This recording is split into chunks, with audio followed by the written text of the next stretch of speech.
Friends, ఇది నిన్న ఖాళీ చేశాను, మొక్కలు తీసాను, శుభ్రంగా కలిపి పెట్టాను. దీనిలో ఈ కన్నాల బొక్కెడ పెడుతున్నాను నేను మళ్ళీ మొక్క వేయడానికి.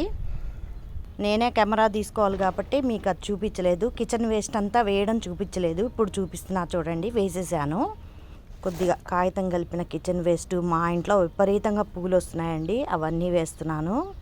చూడండి, ఇలా వేసేసాను. ఈ కిచెన్ కంపోస్టు పూలు అన్నీ దీని మీద ఒక పేపర్ వేసేస్తున్నాను. పేపర్ వేసేసి ఏం చేస్తానంటే ఆ గార్డెన్లో పీకేసిన ఈ గడ్డి మొక్కలు ఇవన్నీ వేసేస్తున్నా. పైన ఆచ్ఛాదనము చూడండి, ఒక వానపాం ఇదిగోండి 4-5 ఉన్నాయి. ఇవి వదిలేసామనుకోండి శుభ్రంగా తినేసి దీని కింద ఈ మట్టి అంతా కంపోస్టింగ్ అయిపోతుంది. ఒక 10 రోజుల నుంచి ఈ మట్టిలో చూడండి, అప్పుడే రసం దిగిపోయింది. ఈ మట్టిలో మనం మొక్క వేసుకుంటే సూపర్గా వస్తుంది. ఇది బెస్ట్ పద్ధతి. ఇది కూడా one of the best tip to grow plants friends. ఓకేనా?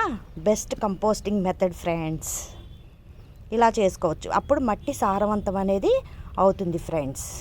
సూర్యకిరణాలు భూమిని తాకినప్పుడు వచ్చే ప్రకంపనలు, ఒక మందారం ఒక పువ్వు ఇచ్చుకున్నప్పుడు వచ్చే ప్రకంపనలు సూపర్గా వర్ణించాడు ఫ్రెండ్స్.